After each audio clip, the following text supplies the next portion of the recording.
Today we are going to cover advance database concept. आज हम advance database concept को cover करने जा रहे हैं। मैं हिंदी और इंग्लिश दोनों में मिक्स करके पढ़ाऊंगा और बहुत ही आसान लैंग्वेज में मैं ये सारे टॉपिक्स को आज कवर करने की कोशिश करूंगा। तो जब भी मैं पढ़ाऊँ तो आप इसको ध्यान से इसके पॉइंट्स नोट करें। सबसे पहले मैं आपको कहूँगा इंट्रोडक्शन टू ट्रांजेक्शन। तो ट्रांजेक्शन क्या होता है? ट्रांजेक्शन ऑपरेशन का एक ग्रुप होता है जो कि एक लॉजिकल ऑपरेशन की तरह ट्रीट करता है। एग्जाम्पल के लिए जब हम अपने बैंक अकाउंट से पैसे निकालते हैं या बैंक अकाउंट में पैसे जमा करते हैं तो वो ट्रांजैक्शन का एग्जाम्पल है, निकालना और जमा करना। ट्रांजैक्शन की कुछ प्रॉपर्टी होती हैं जिन प्रॉपर्टी को हम बोलते हैं acid properties. A for atomicity, C for consistency, I for isolation, D for durability. जब मैंने DBMS के एडवांटेज बताए थे तब इसमें मैंने सारी प्रॉपर्टी को क्लियर भी करा था। एटॉमिसिटी कम होता है, मतलब होता है कि या तो पूरा ट्रांजैक्शन हो या कुछ भी नहीं हो। अगर एक अकाउंट से पैसे निकल रहे हैं तो दूसरे अकाउंट में या तो जमा होंगे और अगर जमा नहीं होंगे तो पहले अकाउंट में तो पैसे निकलेंगे भी नहीं। तो ऑल और नन। तो जब ट्रांजैक्शन की एक स्टेप पूर्ण हो जाती है तब ट्रांजैक्शन एटॉमिक कहलाएगा। कंसिस्टेंसी का मतलब जब ट्रांजैक्शन होता है तो डेटाबेस एक स्टेट से दूसरी स्टेट में कंसिस्टेंट होता है, मतलब एक स्टेट से दूसरी स्टेट में हम कंसिस्टेंटली जाना चाहिए, ऐसा नहीं है कि हम बीच में ही रुक जाएं। तीसरा होता है आइसोलेशन। जब दो या दो से अधिक ट्रांजैक्शन एक साथ एग्जीक्यूट होते हैं तो एक ट्रांजैक्शन को दूसरे ट्रांजैक्शन से इफेक्ट ना हो तो हम आइसोलेशन का यूज़ करते हैं, सेपरेट करते हैं ट्रांजैक्शन, कोशिश करते हैं। चौथा है ड्यूरेबिलिटी। जब एक ट्रांजैक्शन पूरी तरह कंप्लीट हो जाता है तो जो परिवर्तन होते हैं वह परमानेंटली सिस्टम में रहते हैं, मतलब परमानेंट चेंज होते हैं, तभी हमारा सिस्टम ड्यूरेबल कहलाएगा। ट्रांजैक्शन दो टाइप के होते हैं, इम्प्लिसिट और एक्सप्लिसिट। इम्प्लिसिट ट्रांजैक्शन का मतलब यह होता है कि जो ट्रांजैक्शन हम शुरू कर देते हैं जब वर्तमान ट्रांजैक्शन कमिटेड या रोल बैक में होता है। प्रत्येक ट्रांजैक्शन को एंड करने के लिए कमिट ट्रांजैक्शन या रोल बैक ट्रांजैक्शन स्टेटमेंट का हम इम्प्लिसिट ट्रांजैक्शन में यूज़ करते हैं।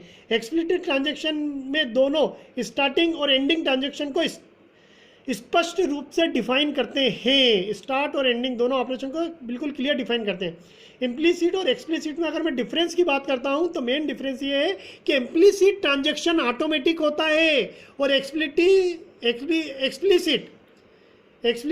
ट्रांजैक्शन यूज़र डिफाइंड होता है। ये ऑटोमेटिक होता है इम्प्लिसिट और एक्सप्लिसिट यूज़र डिफाइंड होता है।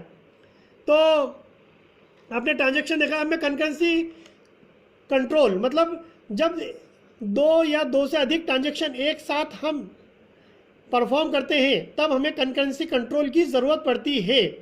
फॉर एग्जांपल मैंने बताया था आपको पहले भी कि सेम समय पर अगर हम 2 बजे सेम अकाउंट से दो व्यक्ति अलग अलग ब्रांच से पैसे निकालेंगे, सेम अकाउंट से दो व्यक्ति अलग अलग ब्रांच से पैसे निकालेंगे तो अगर किसी ने एक अकाउंट से 500 रुपये, अगर किसी के अकाउंट में 500 रुपये हैं, किसी एक ने अगर 500 निकाले और दूसरे ने सेम समय में 50 रुपये निकाले हैं तो दोनों ने एक साथ ट्रांजैक्शन करा है तो हमारे अकाउंट में 350 रुपीज़ दिखाई देते हैं जिसमें उन्होंने एक समय में अलग अलग ब्रांच से सेम अकाउंट से पैसे निकाले हैं। तो ये कंकरेंसी कंट्रोल DBMS प्रोवाइड करता है कि एक समय में आप अलग अलग जगह से सेम अकाउंट से पैसे निकाल सकते हैं। तो इससे हमारा जो ट्रांजैक्शन होगा वो कंसिस्टेंट होगा, इनकंसिस्टेंट स्टेट में नहीं जाएगा। इसके बाद नेक्स्ट टॉपिक में आपको कवर करना चाहूँगा डेटा माइनिंग, जो बहुत यूज़ होने वाला टॉपिक है। डेटा माइनिंग को नॉलेज डिस्कवरी भी कहते हैं। डेटा माइनिंग बड़े डेटा का समूह होता है या स्मॉल डेटा को सर्च करने के लिए हम डेटा माइनिंग को यूज़ करते हैं। Statics, artificial intelligency, computer graphics, सभी जगह इसका यूज़ किया जाता है। डेटा माइनिंग में डेटा को एनालाइज करते हैं बाय डेटा माइनिंग टूल्स। हम जब CID की बात करें, क्रिमिनल इन्वेस्टिगेशन डिपार्टमेंट में, जब हमें किसी क्रिमिनल को सर्च करना रहता है तो उसके फिंगरप्रिंट्स की मदद से हम उस क्रिमिनल को फाइंड आउट कर लेते हैं, क्योंकि बहुत सारे रिकॉर्ड्स हमारे डेटाबेस में होते हैं। तो हम मल्टीपल रिकॉर्ड्स में से डेटा माइनिंग की मदद से उस पर्टिकुलर क्रिमिनल को फाइंड आउट कर लेते हैं बाय देयर फिंगरप्रिंट्स। तो वो डेटा माइनिंग की वजह से ही पॉसिबल है। CID में जो हम इन्वेस्टिगेशन करते हैं, किसी क्रिमिनल को फाइंड आउट करते हैं तो इसके बाद आता है आपका data warehouse. Data warehouse जो होता है अलग अलग डेटा बेस का कलेक्शन होता है। क्या होता है? अलग अलग डेटा बेस का कलेक्शन होता है। इसमें हम कई सारे हार्डवेयर भी यूज़ करते हैं डेटा को स्टोर करने के लिए। डेटा को हम सर्वर या कंप्यूटर पर स्टोर करते हैं तो वो डेटा वेयर हाउसिंग कहलाता है। जब हम डेटा को कंप्यूटर सर्वर के ऊपर स्टोर करते हैं तो डेटा वेयर हाउस की तरह काम करता है। डेटा वेयर हाउसिंग में नए और हिस्टोरिकल डेटा दोनों स्टोर होते हैं। एक चीज़ हमें ध्यान रखना है कि डेटा वेयर हाउसिंग में जो होता है डेटा नॉन वोलेटाइल होता है। नॉन वोलेटाइल का मतलब होता है कि जो हिस्टोरिकल डेटा है उसको हम चेंज नहीं कर सकते। हिस्टोरिकल डेटा को डेटा वेयर हाउस में चेंज नहीं कर सकते हैं। हम डेटा वेयर हाउस को जनरल लाइफ में भी देखते हैं। हम देखते हैं कि जो सब्जी, फ्रूट्स, प्याज, आलू हम देखते हैं एक जगह सब को स्टोर कर लेते हैं।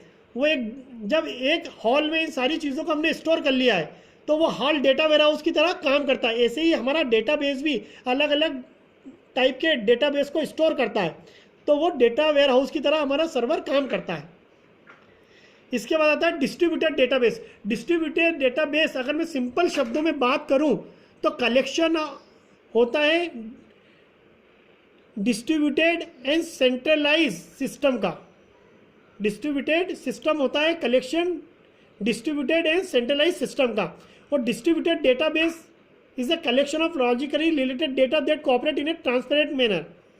अब डिस्ट्रीब्यूटेड डेटाबेस में होता क्या है? डिस्ट्रीब्यूटेड डेटाबेस में हम अलग अलग डेटाबेस की कॉपी अलग अलग जगह पर स्टोर कराते हैं। ये आप देख सकते हैं, मैंने एक फिगर में बताया है।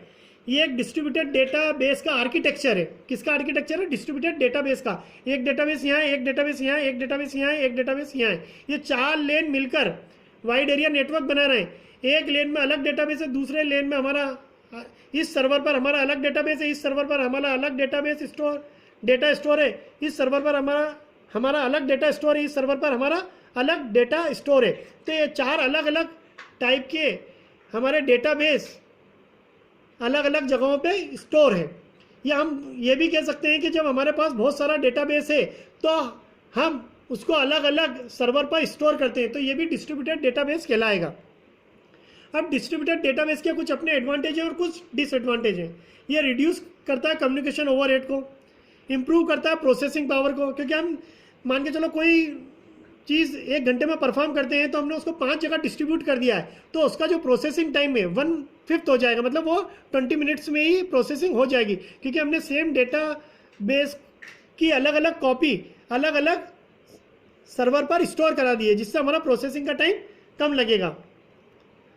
एक्सपांडेबिलिटी, इसको हम एक्सपांड भी कर सकते हैं। लोकल ऑटोनॉमी होती है इसके कुछ डिसएडवांटेज भी हैं।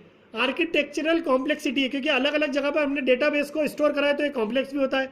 इसकी कॉस्ट ज़्यादा होती है क्योंकि हार्डवेयर उतने ही ज़्यादा लगते हैं। सिक्योरिटी की प्रॉब्लम भी आ जाती है क्योंकि अलग अलग जगह पर हमने डेटाबेस को स्टोर करा है। इंटीग्रिटी कंट्रोल की प्रॉब्लम भी आती है। लेक ऑफ स्टैंडर्ड्स इसमें रहते हैं। लेक ऑफ एक्सपीरियंस होता है लोगों को या डेटाबेस एडमिनिस्ट्रेटर को। कई बार डेटाबेस डिज़ाइन मोर कॉम्प्लेक्स होता है इसमें। इसके बाद हम बात करते हैं object based logical data model की। हमने ये जब डीबीएमएस के डेटा मॉडल पढ़े थे, ऑब्जेक्ट बेस्ड डेटा मॉडल, लिकॉस बेस्ड डेटा मॉडल और फिजिकल डेटा मॉडल, तो उसमें हमने ये चारों डेटा मॉडल पढ़ लिए। Entity relationship model, object oriented data model, semantic data model और functional data model. Entity relationship model तो हमने बहुत डीप में पढ़ा है।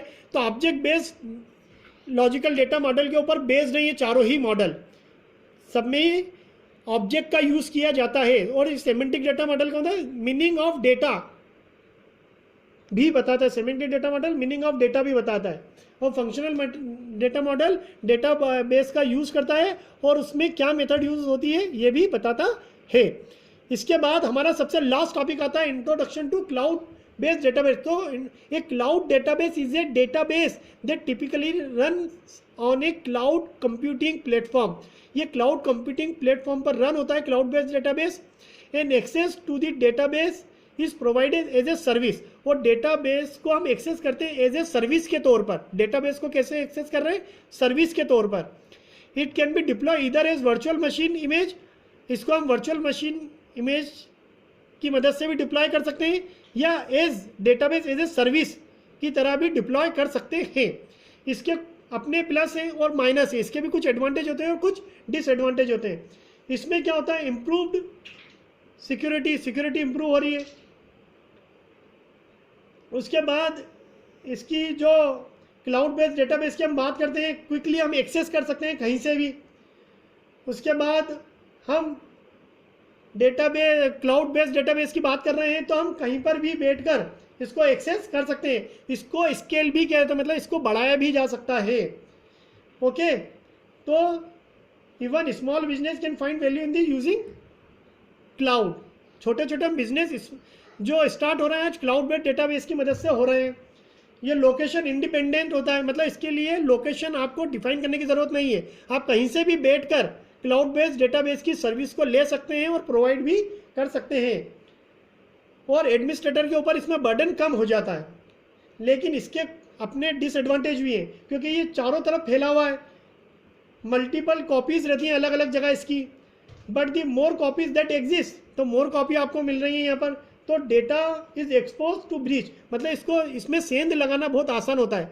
इसमें सेंध लगाना मतलब इसके बीच में घुस के इसकी इंफॉर्मेशन को फाइंड आउट करना बहुत आसान होता है। इसमें डेटा के लॉस होने के चांस भी होते हैं क्लाउड बेस्ड डेटाबेस में, और कई बार ये इनफ्लेक्सिबल भी हो जाता है। Thank you for today lecture.